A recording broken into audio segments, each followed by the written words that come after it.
8월 30일 경제기관 보고서 읽는 시간입니다.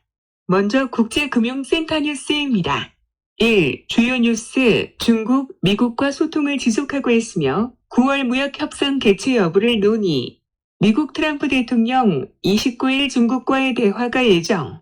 이탈리아 대통령 콘테 한 총리의 새로운 연정의 내각 구성 권한 부여. SB 차기 총재 라가르드 필요시 금리 인하 가능. 2. 국제금융시장 미중 무역 분쟁 우려 완화로 투자 심리 개선. 주가. 미국 다우 지수와 유럽 스톡스 600 지수는 각각 1.3%, 1.0% 상승. 중국의 대미 무역 회담에 대한 기대 표명으로 기술 및 수출 관련 주 매수세 강화. 환율 달러화는 0.3% 상승, 유로화와 엔화 각각 0.2%, 0.4% 하락. 미중 무역 협상 낙관론 부각과 독일 8월 소비자 물가 둔화 등이 반영. 금리. 10년물 국채는 미국과 독일 모두 상승. 안전자산 선호 약화와 미국 7년물 국채 입찰, 수요 부진 등이 주요 요인. 다음은 경제정보센터 뉴스입니다.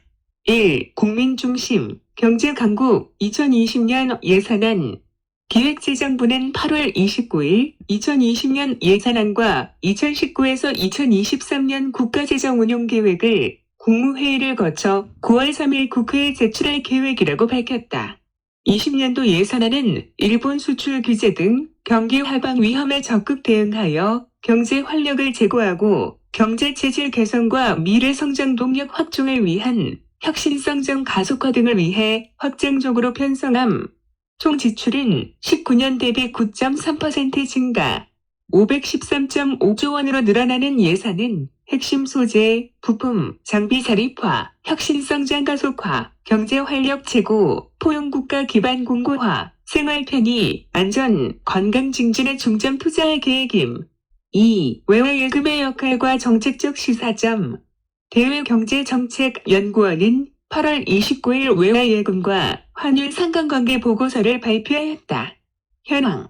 외화 예금은 글로벌 금융위기 이후 경상수지 흑자 지속 등에 힘입어 크게 늘어남.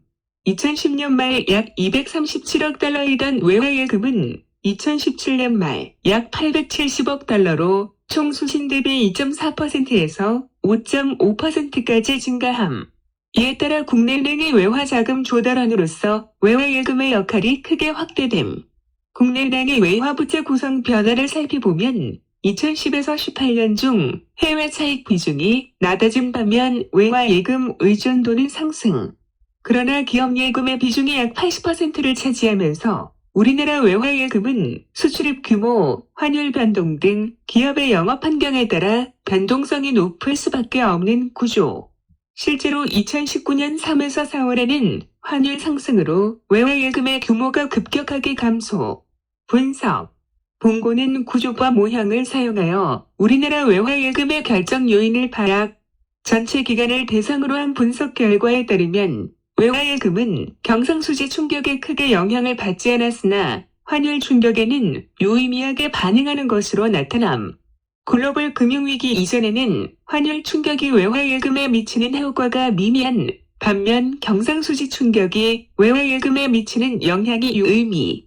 하지만 글로벌 금융위기 이후에는 경상수지가 외화예금에 미치는 효과는 크게 약화된 반면 환율이 외화예금에 영향을 미치는 주요 변수로서 역할을 하게 됨. 외화예금 증가가 환율 안정성의 순기능이 있음을 제시함으로써 외화예금 확충에 대한 정책적 정당성을 부여. 21개국 패널 데이터를 기초로 외환 보유액과 외화예금이 환율 안정에 미치는 영향을 분석한 결과 외환 보유액이 상대적으로 적은 국가 혹은 기간 중에 외화예금이 증가한 경우 환율 변동성이 감소함을 확인. 시사점. 경상수지 흑자 흐름의 적신호가 켜진다면 당국이 종래와 같은 외화예금 확충 정책을 추진하기가 어려움. 따라서 금융상품으로서 외화예금의 매력도를 높이는 방향으로 외화예금 확충을 추진해 나갈 필요. 오늘도 행복하시고 구독과 알람하시면 감사히 받겠습니다. 사랑합니다.